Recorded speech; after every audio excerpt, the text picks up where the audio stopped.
ये जो एनटीए वाला जो इशू है, पेपर लीक वाला जो इशू है, उस पर कहना चाहूँ, किसी भी संगठन के बच्चे हो, सारे संगठन के बच्चों को एक मंच पे आना चाहिए। ये कॉमन समस्या है, उसका समाधान हम सबको हर बैनर तले, और जो भी बैनर इस डिमांड को अगर नहीं उठाता है तो वो मुझे नहीं लगता कि वो स्टूडेंट के हित का है। इस यूनिवर्सिटी कैंपस के अंदर एक माहौल बना हुआ, एक गरीब इलाके से आने वाला बच्चा जब एग्जाम देने जाता है तो उसकी पीड़ा वही समझता है, कैसे तैयारी करता है, कैसे उस जगह पर पहुंचता है, वो कितनी दुविधा होती है उसके सामने, और बड़ी कड़ी मेहनत के बाद पेपर दे के आता है, घर पे पहुंचता ही नहीं, उससे पहले उसको पता चलता है पेपर आउट हो गया। अधिकतर बच्चे यूथ में ये रहता है, माहौल बना जाता है, पॉलिटिक्स गंदी होती है, दूर रहना चाहिए। लेकिन राजनीति के थ्रू ही जो लोग जाते हैं वो पॉलिसी बनाते हैं हमारे लिए। पॉलिटिक्स से हमें भागना नहीं, हमें उसमें ब्रीफ करना है, उसको समझना है, अच्छी जगह अच्छी पॉलिसी मेकर लोगों को अच्छी विचारधारा को फॉलो करना है। पीएसए संगठन के बैनर तले आज ये एनटीए जो बहुत बड़ा इशू है, पूरे देश के अंदर एक माहौल बना हुआ है पेपर लीक को लेके, और उससे राजनीतिक पार्टियां तो एक राजनीतिक मुद्दा बना दिया है, लेकिन जो स्टूडेंट हैं उन पे क्या बीत रही है वो आप लोग भली भांति समझ रहे हो, और मैं भी आप में से ही निकला हूं। मेरा सौभाग्य रहा, आज में कार्यक्रम था और कुछ साथियों ने मुझे पकड़ा कि आप हमारी बात को लोकसभा में रखें। मैं आपको अवगत करा दूं कि हम विपक्ष में भूमिका निभा रहे हैं और इस मुद्दे को जो शानदार तरीका से सदन में रखा गया है, लेकिन दुर्भाग्य की बात यह है, आपने देखा होगा वो कैमरा गायब हो जाता है। सदन के अंदर कोई भी प्रोटेस्ट करते हैं, कोई भी अच्छी बात करते हैं, देश हित के लिए, यूथ के लिए, या गवर्नमेंट का जो फेलियर है उस पर बात करते हैं, तो कैमरा गायब हो जाता है, माइक बंद हो जाता है। और मैं लोकसभा का पहला अनुभव है, पहले मैं विधायक रहा, लेकिन यहां पर जो जानकारी मिली कि इस तरह का जो रवैया शायद पहले इतना नहीं होता था। आज एनटीए के थ्रू जो एग्जाम हो रहे सेंट्रलाइज कर दिया, मैं जो समझा, पहले सभी यूनिवर्सिटी अपने स्तर से कराती थी, लेकिन एक सेंट्रलाइज करके कुछ सीमित लोगों का उस पर कब्जा हो गया, और कुछ सीमित लोगों का किसी भी चीज पे कब्जा होता है तो अपनी मनमर्जी करते हैं, जो आज हो रही है। पूरे देश के स्टेट लेवल के हो या सेंट्रल लेवल के हो, कोई भी एग्जाम हो, पेपर लीक हो रहा है, उसमें बड़े पैमाने पे उद्योगपतियों का बहुत बड़ा रोल है इसके पीछे। राजस्थान के अंदर हमने देखा, जितने जो कोचिंग सेंटर, हाई लेवल के कोचिंग सेंटर जो बड़े होते हैं,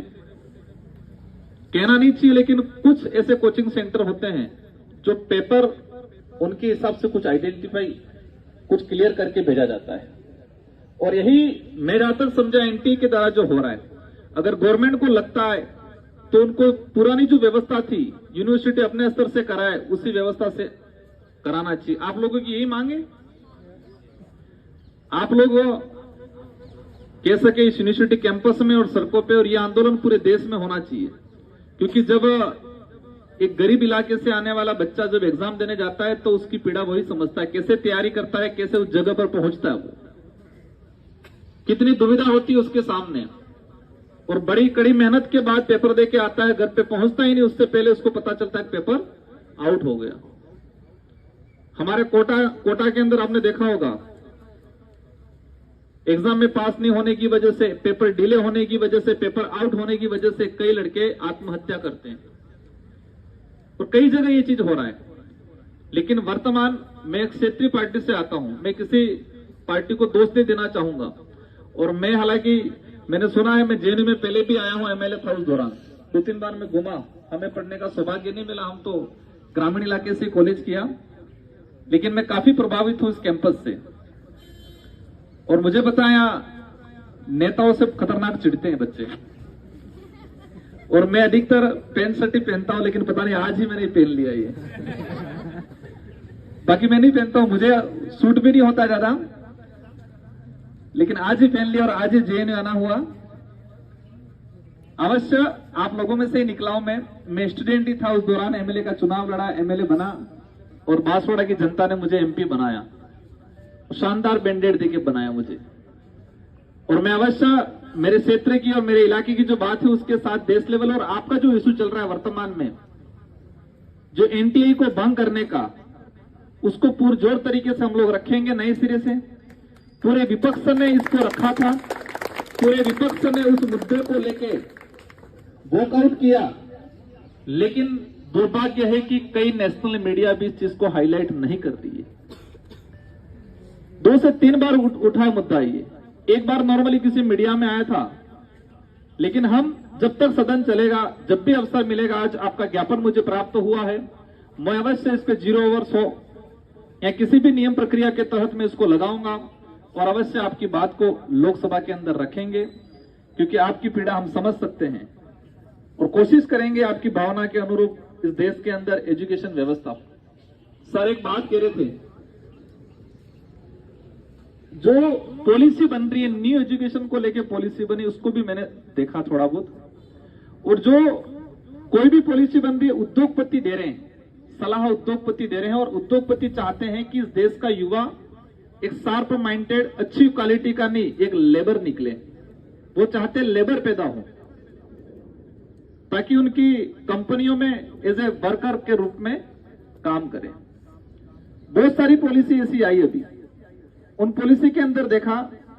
कि हमारे देश के युवाओं का भविष्य अंधकार में है और उस जगह पे हम हैं तो हमारी जिम्मेदारी है, हम इंप्लीमेंट नहीं कर सकते लेकिन करवा जरूर सकते हैं, हमारी बात को पुरजोर तरीके से रख के, और अवश्य करवाएंगे। मेरा एक जगह कार्यक्रम और था, तो भाई साहब ने जीत किया, आना ही पड़ेगा। मैं भी स्टूडेंट लाइफ से रहा, मैं कॉलेज में प्रेसिडेंट बना था और वहीं से राजनीतिक कैरियर शुरू किया। और एक बात अंत में बोलना चाहूंगा, अधिकतर बच्चे यूथ में ये रहता है, माहौल बना जाता है, पॉलिटिक्स गंदी होती है, दूर रहना चाहिए, ये माहौल रहता है। लेकिन राजनीति के थ्रू ही जो लोग जाते हैं वो पॉलिसी बनाते हैं हमारे लिए। तो पॉलिटिक्स से हमें भागना नहीं, हमें इसमें ब्रीफ करना है, उसको समझना है, अच्छी जगह अच्छी पॉलिसी मेकर लोगों को अच्छी विचारधारा को फॉलो करना है। आपकी विचारधारा बिल्कुल इस संगठन की होगी, थोड़ी बहुत मैंने भी जानकारी ली, क्योंकि हमारे वहां कुछ विशेष 2-4 संगठन ही रहते थे। इस संगठन की आइडियोलॉजी के बारे में भी जानकारी मिली, लगभग हमारी आइडियोलॉजी और आपकी आइडियोलॉजी लगभग मेल है। और मैं ये जो एनटीए वाला जो इशू है, पेपर लीक वाला जो इशू है, उस पर कहना चाहूं, किसी भी संगठन के बच्चे हो, सारे संगठन के बच्चों को एक मंच पे आना चाहिए। यहां पर एबीवीपी, एनएसआई या पीएसए अलग अलग नहीं जाना चाहिए। ये कॉमन समस्या है, उसका समाधान हम सबको हर बैनर तले, और जो भी बैनर इस डिमांड को अगर नहीं उठाता है तो वो मुझे नहीं लगता कि वो स्टूडेंट के हित का है। इस यूनिवर्सिटी कैंपस के अंदर एक माहौल बना हुआ, जितने संगठन है अगर इस इशू को नहीं उठाते हैं, क्योंकि आपका इशू है, स्टूडेंट का इशू है, आपके भविष्य का इशू है, अगर कोई भी संगठन इसको नहीं उठाता है और सिर्फ पॉलिटिक्स करने के लिए यहाँ पर बैनर झंडे ये माला वाला करके रखता है, तो मुझे नहीं लगता है वो स्टूडेंट के हित से सिर्फ पॉलिटिक्स चाहते। तो ऐसे संगठन के खिलाफ भी आपको मोर्चा खोलना है, जो नहीं आए, हालांकि आए उनको सबको साथ में लेके आगे बढ़ना है। इन्हीं शब्दों के साथ आप सबको धन्यवाद। आपकी बात को अवश्य हम लोकसभा में रखेंगे और जरूर कोशिश करेंगे विपक्ष में रह के इसको इम्प्लीमेंट कराएंगे। धन्यवाद। जय जोहार, जय संविधान, जय भारत।